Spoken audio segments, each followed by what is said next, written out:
एक बार फिर से अपनी YouTube channel stock trading technique पर आपका हार्दिक स्वागत करता हूं। दोस्तों, माफ़ी चाहूँगा कि मैं आज के सेशन से रिलेटेड वीडियो पोस्ट नहीं कर पाया था और आज एक्सपायरी भी थी। तो निफ्टी में कैसी ट्रेंड देखने को मिला वो साथ साथ में डिस्कस करेंगे, और मैंने अपनी एक दिन पहले की वीडियो के अंदर क्या कहा था वो भी साथ में आपसे बात करूँगा, और कैसी पॉसिबिलिटीज़ अब जो नई एक्सपायरी शुरू हुई है जुलाई की उसमें देखने को मिल सकती है। सबसे पहले हिंदुस्तान पेट्रोलियम की बात करते हैं। देखिए, इसने पिछले 2 दिन से लगातार गिरावट दिखाई हुई है, और आपको पता है कि पिछले पूरे महीने हमने 290 की कॉल बाय करके फ्यूचर सेल करे रखा, जिसमें हमें प्रीमियम का लॉस हुआ, और ये पोजीशन हमने कैरी फॉरवर्ड की जुलाई एक्सपायरी में, और इसको हम एज इट इज़ कंटिन्यू रखेंगे। मुझे लगता है कि अगर इसने 294 ब्रेक किया तो एक फॉल दिख सकता है तकरीबन 275 के आसपास तक का। तो हम इस पोजीशन को as it is short continue करेंगे। अब जिनको नई एंट्री लेनी है, देखिए वो एक बार होल्ड करें। मेरे को लगता है कि डिप पर बाइंग मिल सकती है। लगातार हम तीसरे दिन एक के बाद एक नए लो पे क्लोजिंग दिखाई है, और एक बस बात यह है कि इसने अपनी 20 डेज मूविंग एवरेज को होल्ड किया है। अगर इसके नीचे क्लोजिंग मिल जाती है तो एक फॉल दिख सकता है। उसके बाद जहां तक गिरावट आएगी और फिर कंसोलिडेशन फेस होगा तो हम वहां पर लॉन्ग करेंगे। और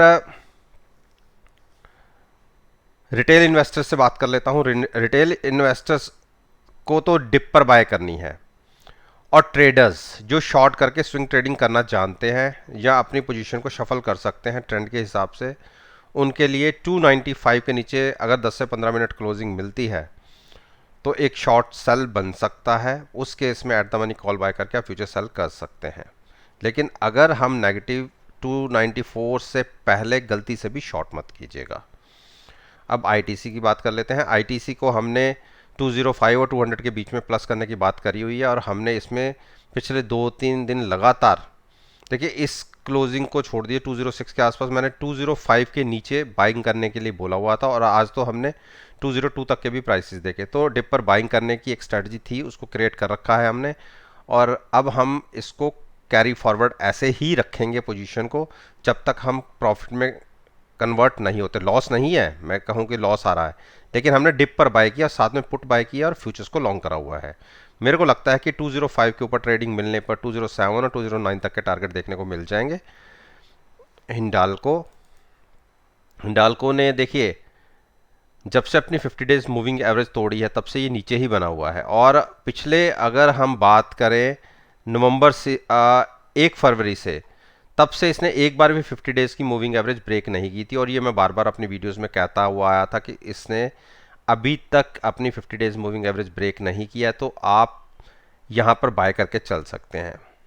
और बाय हमने कैसे करना था, फ्यूचर्स को लॉन्ग करना था, साथ में पुट बाय करनी थी, और 375 इसने जैसे ब्रेक किया तब ये 50 डेज मूविंग एवरेज ब्रेक करके नीचे ट्रेडिंग शुरू कर दी। लेकिन हमारी पोजीशन हेज है, हमें कोई अनलिमिटेड लॉस नहीं है। हाँ, अगर मेटल सेक्टर में एक रिकवरी देखी तो जैसे इसने 385 क्रॉस किया, एक शार्प रनअप स्टॉक में 400 तक का देखने को मिल सकता है। तो हम अपनी position as it is long रखेंगे, और जिसको फर्दर पोजीशन लेनी है, नई पोजीशन लेनी है, वो भी 375 के ऊपर अगर ट्रेडिंग मिलती है तो लॉन्ग साइड पर जा सकता है, और साथ में एट द मनी पुट को जरूर बाय कीजिएगा अपनी पोजीशन को हैज रखने के लिए।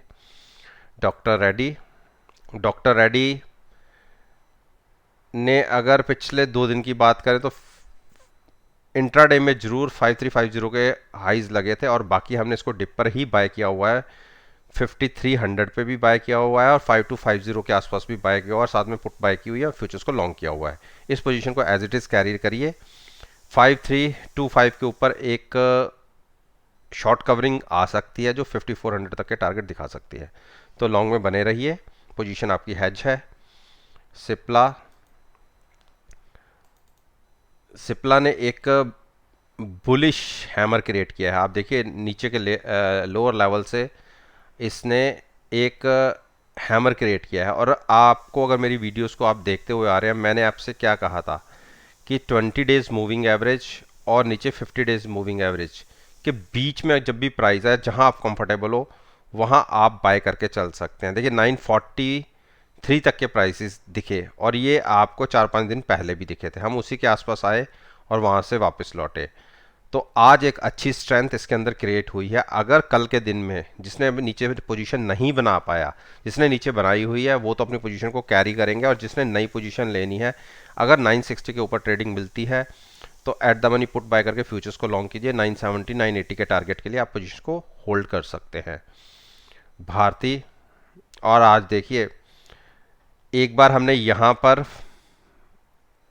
515 और 520 के बीच में बाय किया था, और उसके बाद हमने कहाँ तक के हाइज देख लिए थे, आप देखिए 547 तक के। और मैंने यहाँ पर क्या कहा था कि जो नहीं बाय कर गया, ऐसा नहीं है कि ट्रेन छूट गई है, आपको डिप पर फिर से बाय करेगी। और यहाँ पर हमने क्या कहा था कि 530 से नीचे जाने पर 520 भी दिख सकता है और 515 भी दिख सकता है। देखिए आज इसने लो लगाया 527 का, और हाइट साइड पर क्लोजिंग दिखाई है, यानी यहाँ से इससे एक अच्छी स्ट्रेंथ मिली है। लेकिन गलती मत कीजिएगा अभी बाइंग करने की। बाइंग अगर फिर से 530 के आसपास आता है और उसके नीचे ट्रेडिंग मिलती है तो लॉन्ग करिएगा। बाकी जिनकी पोजीशन बनी हुई है उनको एक बार सजेस्ट करूंगा कि अगर 540 के आसपास तक प्राइस जाता है तो एक बार अपनी लॉन्ग पोजीशन से एग्जिट हो जाएगा, फिर वेट कीजिएगा गिरावट का। बजाज फाइनेंस ने एक बेरिश कैंडल फॉर्मेशन क्रिएट किया है, और मेरे को लगता है कि नेक्स्ट टारगेट आपको 5950 का दिख सकता है। एक अच्छा प्राइस होगा 5930 के आसपास बाय करने का, तो वहाँ पर आप एंट्री ले सकते हैं जिनको लॉन्ग साइड पर रहना है।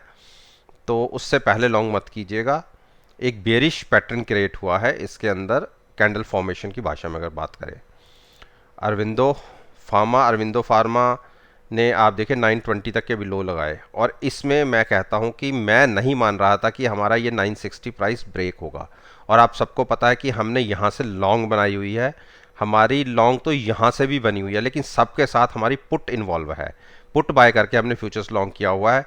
हाँ, मानता हूँ कि प्रीमियम एडजस्ट होता है, उस केस में हमें लॉस आ रहा होगा, लेकिन अनलिमिटेड लॉस कुछ नहीं। जो प्रीमियम का हमने ऑप्शन बाय करने में प्रीमियम दिया था हैजिंग पर्पज से, बस वही हमारा मैक्सिमम लॉस होगा, और वो भी पूरे महीने में। हाँ, और नीचे से इसमें एक ज़बरदस्त बाइंग भी दिखी थी इस कैंडल फॉर्मेशन में, और उसी के बाद हम यहीं पर ही अभी ट्रेड कर रहे हैं। तो मेरा ये मानना है कि अगर इसने 9 दिन की मूविंग के ऊपर एवरेज के ऊपर ट्रेडिंग शुरू की, 960 एक स्ट्रॉन्ग रेजिस्टेंस है, इसको क्रॉस करता है तो 970 रेजिस्टेंस है, और उसके बाद 980 के बाद तो ये एक अच्छी स्ट्रेंथ पकड़ सकता है। तो बिल्कुल डिप पर ही बाय किया हुआ है, और आरएसआई भी 38 के आसपास है। काफ़ी, मैं ये नहीं कह सकता कि ओवरसोल्ड जोन के अंदर है, लेकिन फिर भी काफ़ी नीचे के प्राइसेस के ऊपर है, तो आपने अच्छे जगह पर एंट्री ली हुई है, तो इसको होल्ड रखिए। अब बात करते हैं अंबुजा। देखिए अंबुजा ने एक बार हमें यहाँ से एंट्री मिली थी, उसके बाद हमने हाई यहाँ लगाए थे, और मैंने कहा था कि फिर से आपको डिप पर बाइंग मिल सकती है। इंट्राडे में 342 के लो लगाए, यहाँ बाइंग हमें नहीं करनी थी, जाते जाते एक शार्प रिकवरी दिखी, लेकिन अगर गिरावट गहर आती है तो 335 के आसपास हम बाय करेंगे, तब तक हम वेट करेंगे। तो दोस्तों, ये मैंने निफ्टी इंडेक्स के 10 स्टॉक्स के ऊपर अपना ओपिनियन आपके साथ शेयर किया, और वैसे इससे रिलेटेड मैं रोज़ एक वीडियो पोस्ट करता हूँ। पास्ट परफॉर्मेंस को अगर एनालाइज करना चाहते हैं पिछली वीडियोस को, तो आप कोई भी वीडियो पिक कीजिए नेक्स्ट सेशन से रिलेटेड, और सॉरी, आप एनएससी की साइट पे जाइए, वहाँ पर सारा डाटा अवेलेबल होगा। आप मेरी उस वीडियो को उसके साथ कंपेयर कीजिए, और नीचे कमेंट बॉक्स में लिखकर आप ज़रूर बताइए कि आपको रिजल्ट्स कैसे लगे। इस बात के साथ मैं आपसे विदा लेता हूँ, और एक नई वीडियो के साथ फिर से आपके सामने आऊँगा। तब तक के लिए धन्यवाद।